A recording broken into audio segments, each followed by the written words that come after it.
Libreng pandesal para sa mga masisipag na tricycle driver. Thank you. Sige sir. Sige, sir. Ay, kay salamat kayo. Sige sir. Salamat, sir. Sige sir. Gusto ko lang magpasalamat kay Sir Sander sa pag-sponsor nito. May napasaya na naman tayo na customer ngayong araw. Deserve nila ang libreng pandesal natin. Saludo po sa lahat ng masisipag na tricycle driver. Good morning guys. So, today is another day. So, may sponsor na naman tayo ngayong araw, si Sir Sander tsaka si Ma'am Aisa. So, ililibre nila yung first customer tsaka yung mga tricycle driver daw. Okay? So, tara guys, luto na tayo. Let's go. Ngayong araw nga, may dalawa tayong mabait na sponsor. Malilibre yung unang customer, kaya inumpisahan ko na agad magluto. Saktong-sakto, kakaumpisa ko pala magluto, may buena mano na. Sabi niya, babalikan niya na lang daw. Tinanggap ko yung bayad niya para di siya makahalata. Kaso nga lang, di na siya bumalik, kaya pinuntahan ko na lang siya para ibalik yung bayad niya at ibigay ang libreng pandesal.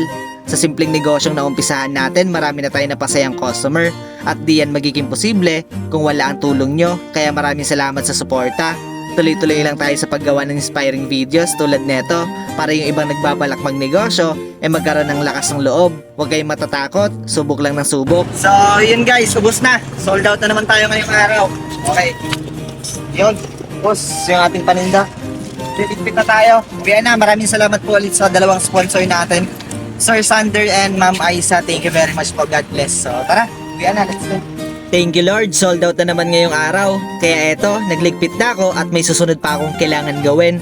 Okay guys, so ito na yung magiging pangalawang break-in ng motor natin. So babiyahe ako ngayon papuntang Southern Leyte. Tapos babalik din agad. Hatid ko lang si Papa. Matagal-tagal tong biyahe na to guys. Aabutin tayo ng 4 hours na biyahe. So tara, samahan nyo ako. Let's go. Kulang pa nga sa break-in yung magiging motor ng malunggay pandesal natin, kaya ginamit ko na to para ihatid si Papa. So from Bato Leyte, babiyahe ako papuntang Katmon Southern Leyte at aabutin ako ng mga 2 oras papunta doon. After 2 hours sa biyahe, nakarating na kami sa destinasyon. Ngayon na lang ulit ako nakabiyahe ng ganito kalayo gamit ang motor, kaya medyo nanibago ako. Probinsyang-probinsya nga pala dito guys, presko ang hangin at napakatahimik. Ganito yung mga gustong gusto ko, malayo sa polusyon at magulong kapaligiran. Sayang nga lang at di natin naabutan yung mga hinog na bunga ng palayan. Ang ganda sana pagmasdan nun sa video. Natapos na kasi ang anihan dito.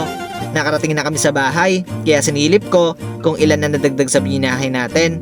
Konti pa lang talaga, konting kembot pa. Hindi na rin ako nagtagal dito at bumiyahe na ako pabalik. Ganun lang ulit, same lang ng ruta.